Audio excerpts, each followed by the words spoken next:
علاج۔ یہ جو روحانی بیماریاں ہیں یہ بسا اوقات جب انسان غافل ہو جائے دنیا سے اور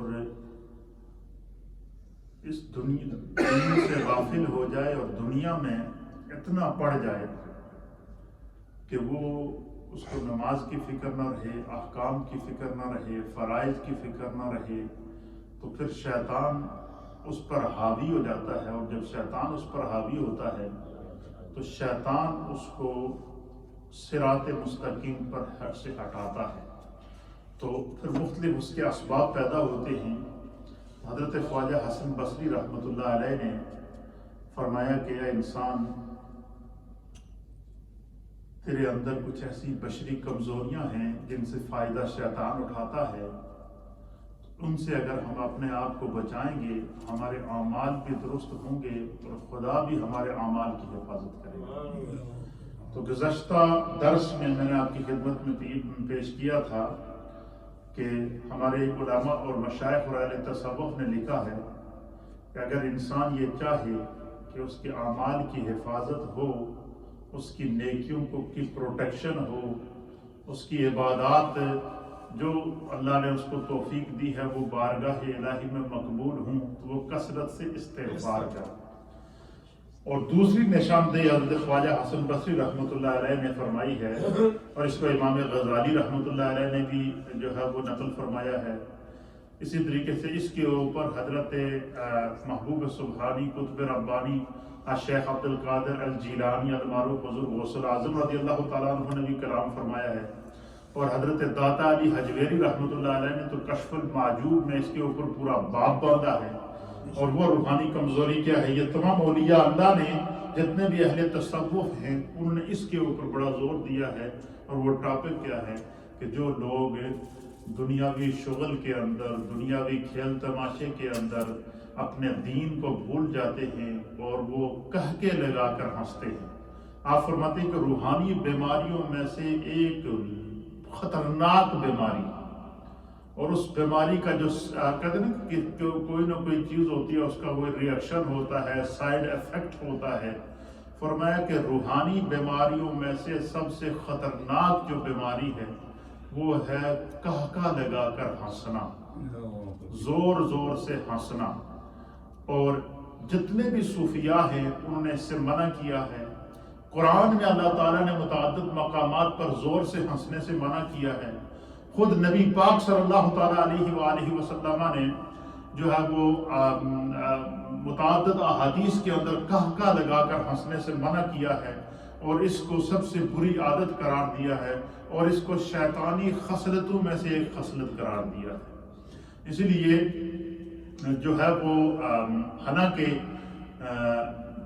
ہنسنا، کہکا لگا کر ہنسنا اور مسکرانا، اس کے اندر فرق ہے۔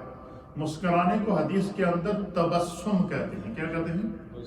سرکار دو عالم صلی اللہ تعالیٰ علیہ وآلہ وسلم کو جب کوئی خوشی پہنچتی یا کوئی خوشی کی خبر ہوتی یا اللہ کی طرف سے کوئی نجات کا پروانہ آپ کی امت کے لیے آ جاتا، تو حدیث کے الفاظ ہیں کہ فَتَبَسَّمَ رَسُولُ اللَّهِ صلی اللہ تعالیٰ علیہ وسلم، تو حضور علیہ السلام کا چہرہ مبارک خوشی سے کھل اٹھتا تھا، آپ تبسم فرماتے تھے، مسکراتے تھے، اور فرماتے ہیں کہ جس وقت سرکار تبسم فرماتے تھے یہ پتہ چلتا تھا کہ جیسے گلاب ابھی ابھی کھلا ہے۔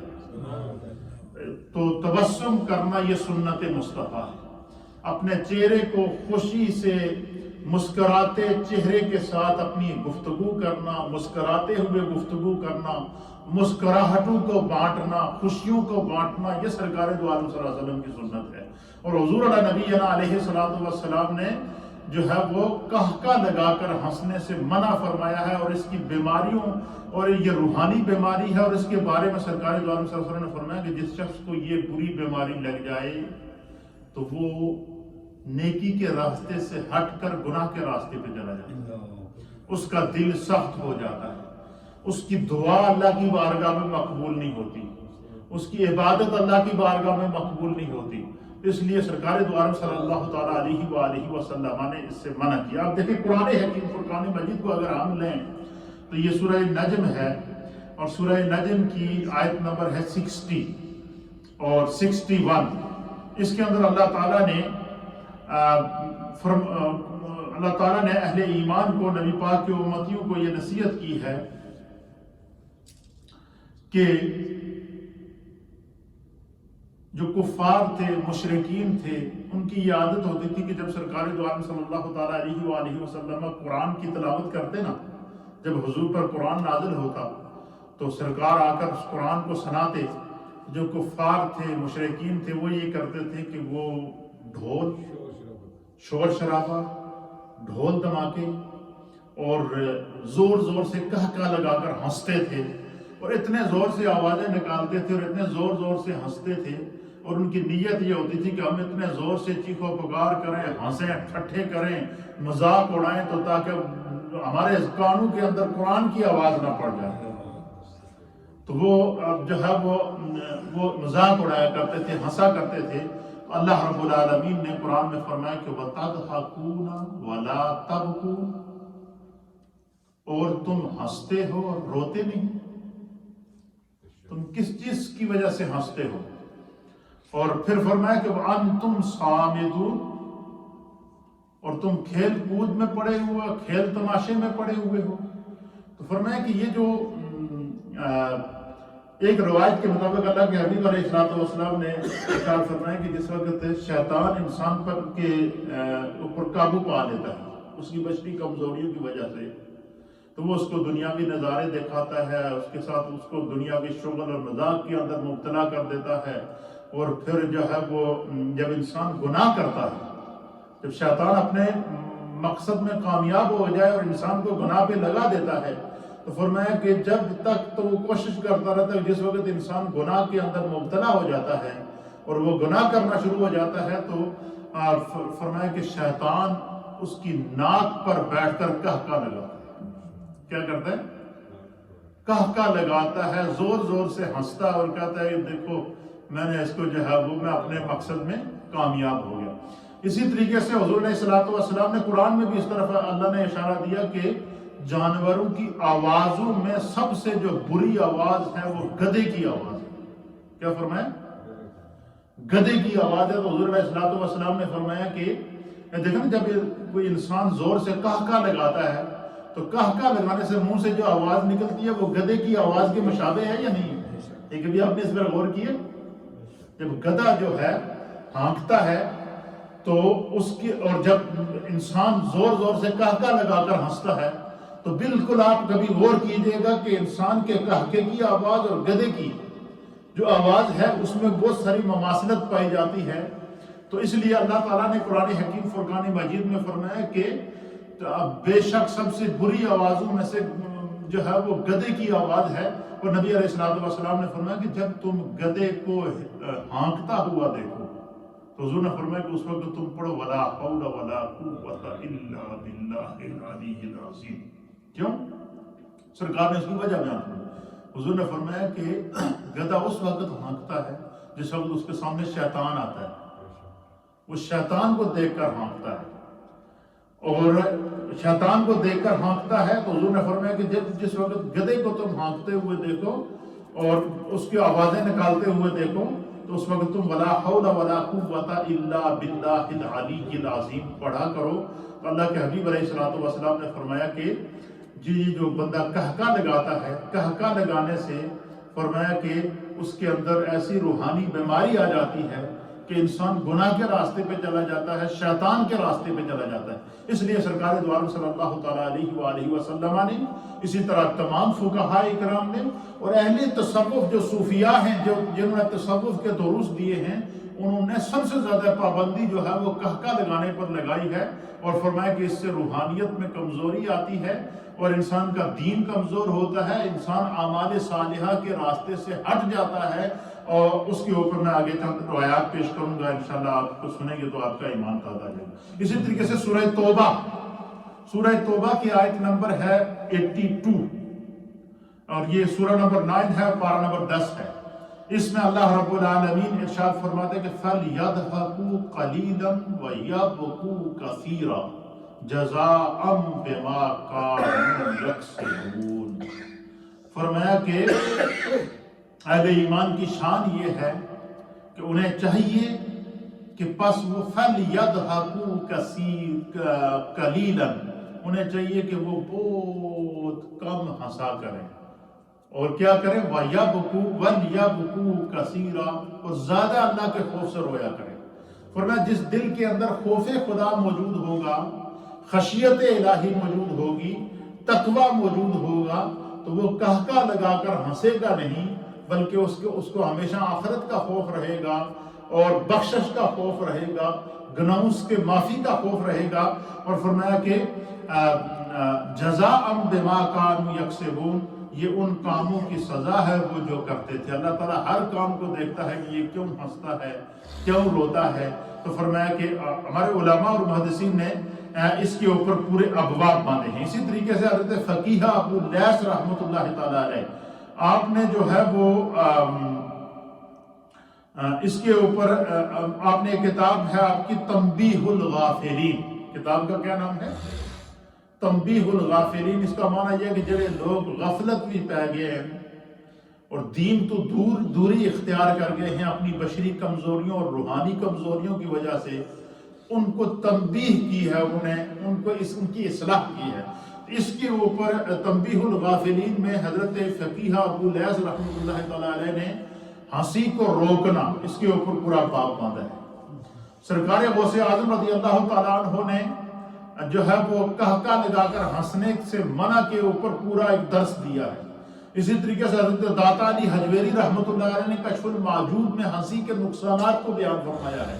حضرت خواجہ حسن بصری رحمۃ اللہ علیہ نے قہقہ لگا کر ہنسنے کے نقصانات بیان فرمائے ہیں۔ ان میں سے 2-3 کی میں نشاندہی کروں گا تو آپ کو پورا مسئلہ سمجھ میں آ جائے گا۔ اس سے کیا ہوگا، ہم اپنے ایمان کی حفاظت کر لیں گے، اپنی نمازوں کی حفاظت کر لیں گے، اپنے اعمال صالحہ کی حفاظت کر لیں گے، اپنی نیکی کی حفاظت کر لیں گے۔ آپ فرماتے ہیں حضرت خواجہ حسن بصری رحمۃ اللہ تعالیٰ علیہ، آپ نے اس کے اوپر جو ہے بڑا اس کی بڑی اصلاح فرمائی ہے۔ آپ ایک دفعہ ایک جگہ سے گزر رہے تھے، سرکار حضرت خواجہ حسن بصری رحمۃ اللہ علیہ نے ایک نوجوان کو دیکھا کہ وہ ایک روڈ کے کنارے کھڑا زور زور سے خود بھی ہنس رہا تھا اور دوسرے لوگ بھی ہنسا رہے تھے۔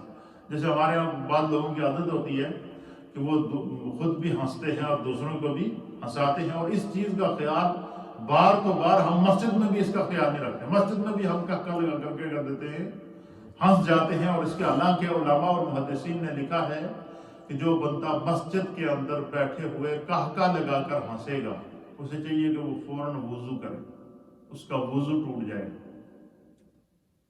کیوں کہ اس کا یہ عمل شیطانی عمل ہے، تو اس چیز سے منع کیا گیا ہے کہ وضو ٹوٹ جاتا ہے اس سے، قہقہ لگا کر ہنسنے سے، عبادت ضائع ہو جاتی ہے قہقہ لگا کر ہنسنے سے۔ تو حضرت خواجہ حسن بصری رحمۃ اللہ علیہ جا رہے تھے تو ایک نوجوان روڈ کے کنارے کھڑا تھا، بہت سارے اور بھی نوجوان اسے ساتھ لگائے ہوئے تھے، آپس میں وہ گپے شپے لگا رہے تھے اور وہ ان کو ہنسا رہا تھا، اور وہ خود بھی اور دوسروں کو بھی ہنسا رہا تھا، قہقہ لگا کر زور زور سے ہنس رہے تھے۔ حضرت خواجہ حسن بصری وہاں سے گزرے تو آپ رک گئے تو جو نوجوان ہنس رہا تھا اس کو قریب بلایا، بلانے کے بعد بڑے پیار سے حضرت خواجہ حسن بصری نے اس سے فرمایا، بیٹا ذرا یہ تو بتا، کیا تو نے پل صراط کا پل عبور کر لیا؟ کیا فرمایا کہ کیا تو نے پل صراط کا پل عبور کر لیا؟ تو اس نوجوان نے کہا، حضور نہیں۔ پھر آپ نے فرمایا کہ اچھا یہ تو بتا، کیا تجھے معلوم ہے کہ تو جنت میں جائے گا یا دوزخ میں جائے گا؟ تیرا جنت میں جانا یقینی ہو گیا ہے، تجھے معلوم ہے، اس کا یقین ہے؟ اس نے کہا، حضور نہیں۔ پھر آپ نے تیسرا سوال کیا، آپ نے فرمایا کہ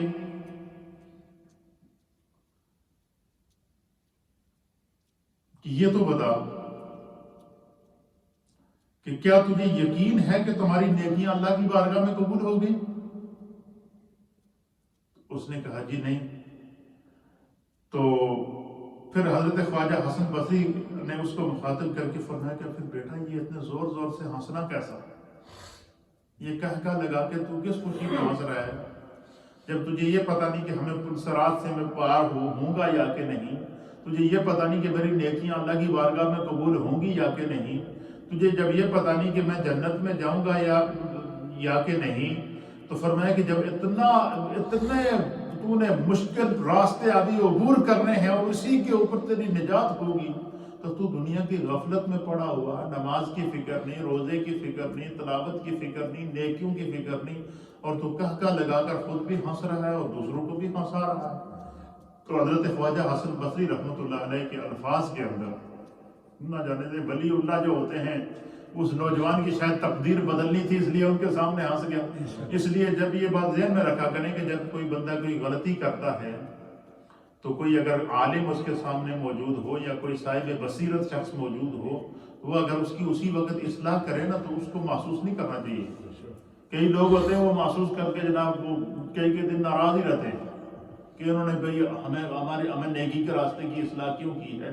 تو فرمایا اس واقعے کو آپ دیکھیے گا، سنیے گا، پھر اس لیے کوئی بھی اگر غلطی کرے یا کوئی عالم، کوئی ولی، کوئی نیک شخص، کوئی صاحب بصیرت اگر کسی انسان کو کسی غلطی پر ٹوکے نا تو اس وقت کہیں الحمدللہ خدایا تیرا شکر ہے، میں شاید کسی غلط راستے پہ تھا، تو نے میری رہنمائی ان کے ذریعے کر دی۔ تو وہ شخص روڈ کے کنارے کھڑا ہنس رہا تھا، ساتھ میں اوباش لڑکے بھی موجود تھے، کہکہ لگا رہا تھا، اور وہ شاید ان کے لباس کو دیکھ کر کہکہ لگا رہا ہوگا کہ جا رہے بابا جناب ان کی مذاق اڑا رہا ہو، لیکن انہوں نے اس طرح محسوس نہیں ہونے دیا۔ اس نے صرف انہوں نے پیار سے اس سے سوال کی کہ بیٹا یہ بتا تو نے پلسرات عبور کر لیا؟ اس نے کہا نہیں۔ اچھا تو نے جو نیکیاں کی ہیں تیرے کو یقین ہے کہ وہ قبول ہو گئی؟ اس نے کہا جی نہیں۔ اچھا تجھے یقین ہے کہ تو جنت میں جائے گا یا جہنم میں جائے گا؟ اس نے کہا نہیں۔ آپ نے فرمایا تو پھر یہ اتنے زور زور سے کھڑے ہو کر کہکہ لگانے کا کیا مقصد ہے؟ بس اتنی بات کہنی تھی، اس پہ نظر فرمائی انہوں نے، بس اس نوجوان کی تقدیر بدل گئی۔ حضرت فقیہ ابو لیث رحمۃ اللہ علیہ اس واقعے کو لکھنے کے بعد کہتے ہیں کہ اس نوجوان کے اوپر حضرت خواجہ حسن بصری رحمۃ اللہ علیہ کی گفتگو کا اتنا اثر ہوا کہ پھر ہم نے اس کو کبھی وہ کہتے ہیں کہ حضرت خواجہ حسن بصری کی بات اس کے دل میں گھر کر گئی اور وہ ہمیشہ کے لیے تائب ہو گیا، اور وہ اس حد تک تائب ہو گیا کہ اس نے گناہ کا راستہ چھوڑ دیا، اوباش لڑکوں کے ساتھ کھڑا ہونا چھوڑ دیا، بری مجلسوں میں جانا چھوڑ دیا، 5 وقت کی نماز کا پابند ہو گیا، قرآن کی تلاوت کرتا رہا، اور پھر فرماتے ہیں کہ ساری زندگی ہم نے اس کو پھر کہکہ لگا کے ہنستے ہوئے نہیں دیکھا۔ آپ فرماتے ہیں کہ اللہ تعالیٰ کو اس کی یہ ادا اتنی پسند آئی کہ اس نے حالت جس وقت اپنی زندگی گزارنے کے بعد حالت سجدہ میں اپنی جان اللہ کو اپنے رب کو دے دی، زندگی بھی بن گئی، آخرت بھی بن گئی۔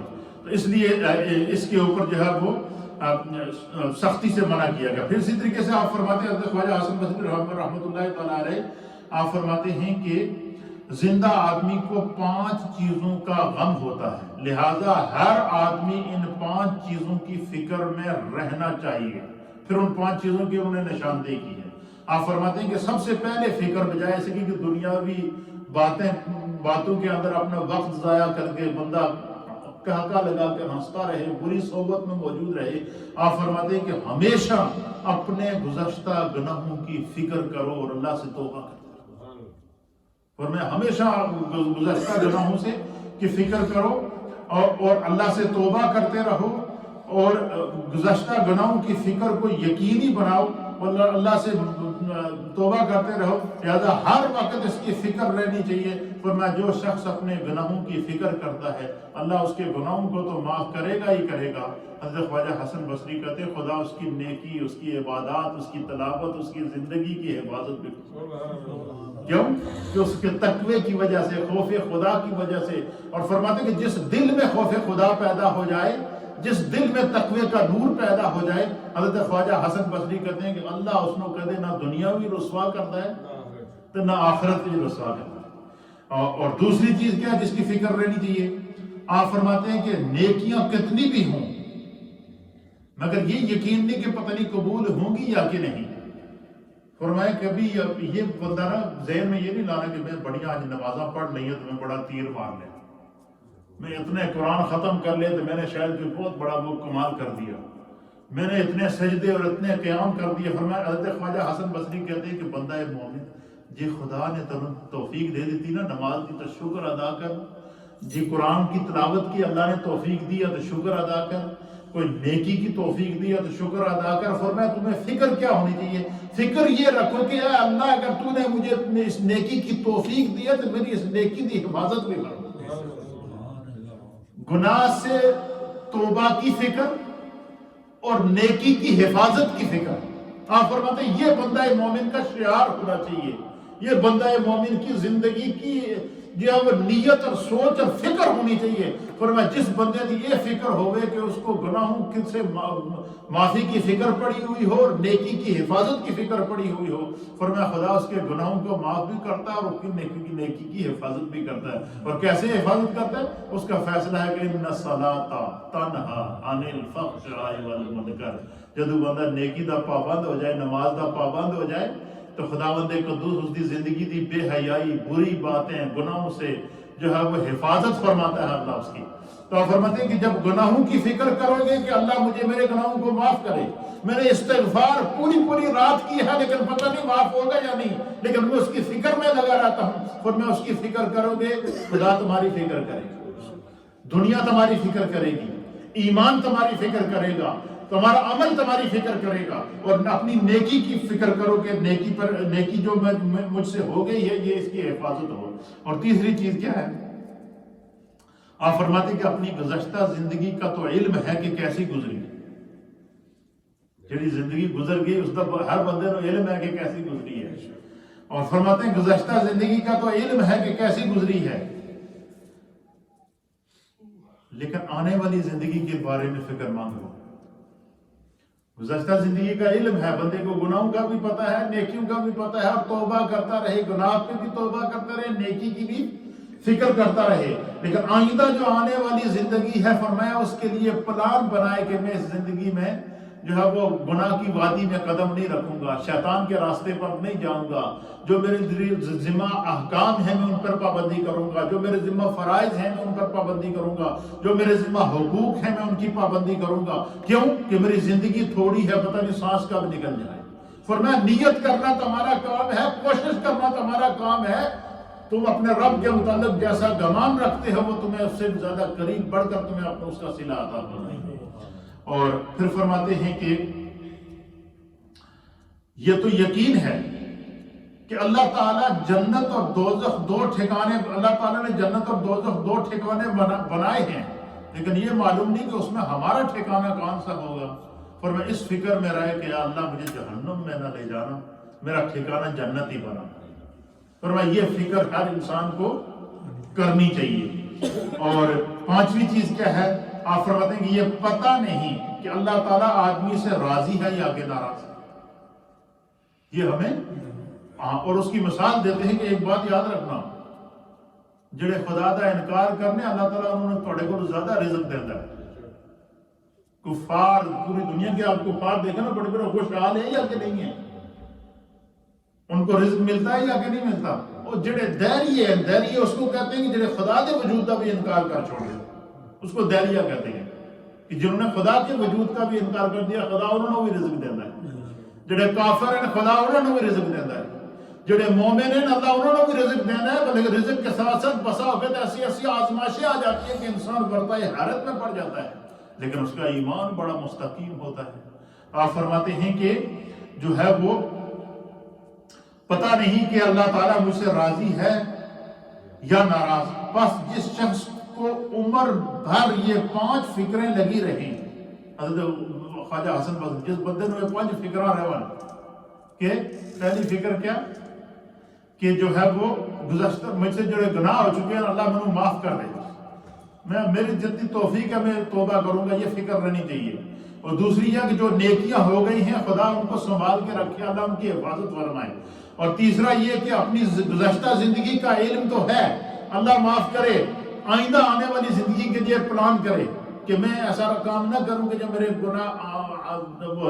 اور چوتھی چیز کیا ہے کہ جنت اور جہنم کا 2 ٹھکانے ہیں, یہ یقین ہے, اور اس فکر میں رہے کہ اللہ مجھے جہنم سے بچا کے رکھے اور جنت عطا فرمائے. فرمایا یہ فکر ہر بندہ مومن چاہے وہ مرد ہو یا عورت ہو اس کو ہونا چاہیے۔ اور پانچویں چیز کیا ہے؟ فرمایا کہ بندے کو یہ فکر رہنی چاہیے کہ اللہ تعالیٰ پتہ نہیں مجھ سے راضی ہے یا کہ ناراض ہے، یا اللہ مجھ سے راضی رہی۔ حضرت خواجہ حسن بصری فرماتے ہیں جے زندگی میں جے 5 فکراں تسی اپنے پلے بن لیو، تھوڑے چہرے تے کہکا نہیں آئے گا، کہکا لگا کر ہنسو گے نہیں، تمہیں فکر آخرت تمہارے دل میں آئے گی، تمہارے دل میں تقوی کا نور آئے گا، تمہارے دل کے اندر دین کی محبت آئے گی، تمہارے دل کے اندر خوف خدا آئے گا، اللہ تعالیٰ تمہیں گناہوں سے بچا کے رکھے گا۔ اور فرماتے ہیں حضرت خواجہ حسن بصری فرماتے ہیں اے جڑی 5 چیزاں میں تمہیں دسیاں ہیں، انہیں 5 چیزاں دی اگر انسان بندہ مومن فکر کر لے، سرکار خواجہ حسن بصری کہتے ہیں کہ اس دی آخرت کی بخشش یقینی ہے، اس کو سرکار دو عالم صلی اللہ علیہ وسلم کا قرب نصیب ہوگا، حضور کی شفاعت اس کو ملے گی، اس کی قبر بھی، اس کی زندگی بھی سکون سے گزرے گی، اس کی آخرت کی زندگی بھی سکون سے گزرے گی۔ اور دنیا کے اندر بھی آپ نے دیکھا ہوگا کہ یہ جتنے اولیاء اللہ ہیں، ہم جیسے بندے ہی ہیں نا، وہ ان کے پاس مخلوق خدا کا ہجوم کیوں رہتا ہے؟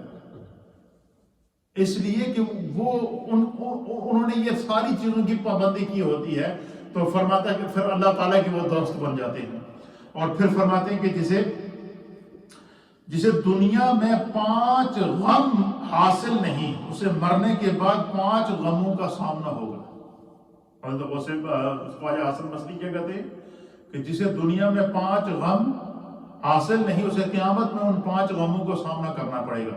اور ان میں سے پہلا کیا ہے؟ فرمایا اپنے چھوڑے ہوئے مال پر حسرت ہوگی، جسے حلال اور حرام طریقوں سے کماتا تھا، اور اب پھر اپنے دشمنوں اور وارثوں کے اندر وہ چھوڑ آیا ہے۔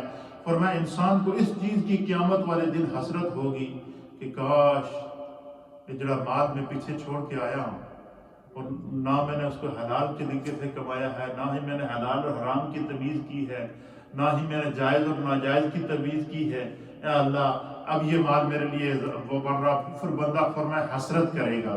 اور فرماتے ہیں دوسری چیز کیا ہے؟ فرمایا اعمال صالحہ میں جس شخص نے دنیا میں سستی کی ہے، وہ قیامت والے دن پچھتائے گا، سوچے گا کہ کاش میں سستی نہ کرتا۔ حتیٰ کہ یہاں تک قرآن حکیم فرقان مجید میں بیان فرمایا کہ جب قیامت والے دن کفار، مشرکین، اہل ایمان کی جزا دیکھیں گے نا، تو کہ یا لیتنی کنت ترابا، کاش کہ میں تو مٹی ہو جاتا اس زندگی کو۔ پھر اب دنیا کی عیش و عشرت، کاروبار، سب کچھ ادھر رہ جاتا ہے، اور نامہ اعمال میں تھوڑی سی نیکیاں بھی اگر ہوں گی تو آپ فرماتے ہیں کہ وہ انسان کے لیے جزائے کا جو ہے وہ بخشش کا سبب بنتی ہے۔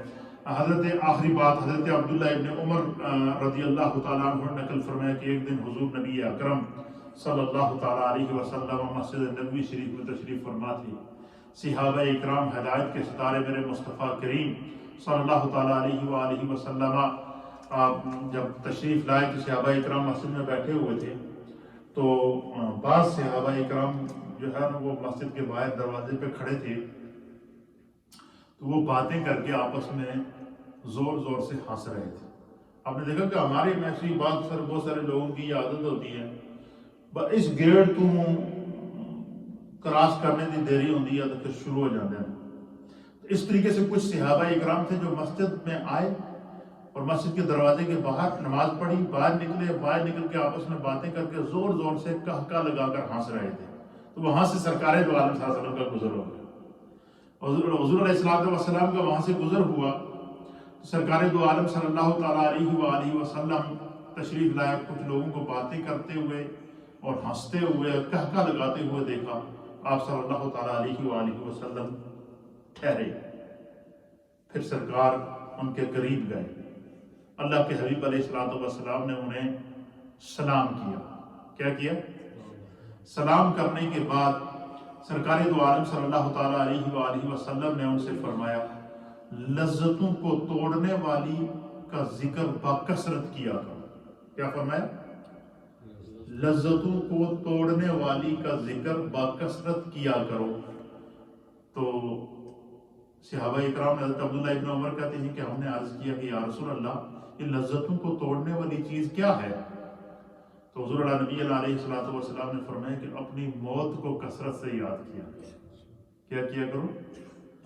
فرمایا اپنی موت کو کثرت سے یاد کیا کرو. فرمایا کہ پھر ایک دفعہ سرکار دو عالم صلی اللہ علیہ وسلم کا گزر ہوا ایک جگہ سے, وہاں پر کچھ لوگوں کو ہنستے ہوئے دیکھا, تو آپ صلی اللہ تعالیٰ علیہ وسلم نے ان کو مخاطب کر کے فرمایا کہ اس ذات کی قسم جس کے قبضہ قدرت میں میری جان ہے, اگر تم جان لیتے جو میں جانتا ہوں, اور اگر تم دیکھ لیتے جو خدا مجھے دکھا رہا ہے. حضور علیہ الصلوۃ والسلام کے سامنے دنیا و ما فیہا اور آخرت کی کوئی چیز تو پوشیدہ نہیں تھی نا. ساتوں آسمانوں, ساتوں زمینوں اور جنت اور جہنم, ہر چیز کے اوپر آپ کی نظر تھی. حضور علیہ الصلوۃ والسلام نے فرمایا کہ اس ذات کی قسم جس کے قبضہ قدرت میں میری جان ہے, اگر تم جان لیتے وہ جو میں جانتا ہوں, یا تم دیکھ لیتے وہ جو میں دیکھتا ہوں, تو تم بہت کم ہنستے اور بہت زیادہ رویا کرتے. اور پھر ایک دفعہ آپ تشریف لائے, لوگ باتیں کر رہے تھے, ہنستے ہوئے جہاں وہ آپ نے فرمایا لوگوں سے کہ ہنسنے سے دل مردہ ہو جاتا ہے. کیا ہو جاتا ہے؟ دل مردہ ہو جاتا ہے. تو اس لیے اللہ کے حبیب علیہ الصلوۃ والسلام اور ہمارے صوفیاء اکرام نے جو ہے وہ اس کے علاج بتائے ہیں. اعمال کی حفاظت کا یہ ذریعہ ہے. اسی طریقے سے حضرت امام اعظم ابو حنیفہ رضی اللہ تعالیٰ عنہ, دیگر محدثین اور مفسرین نے بھی اس سے منع کیا ہے. حضرت ابو ذر غفاری رضی اللہ تعالیٰ عنہ بیان کرتے ہیں کہ نبی اکرم صلی اللہ علیہ وسلم نے ارشاد فرمایا, اگر میں وہ احوال تم پر منکشف ہو جائیں جو میں جانتا ہوں, تو تم بہت کم ہنسا کرو اور زیادہ رویا کرو.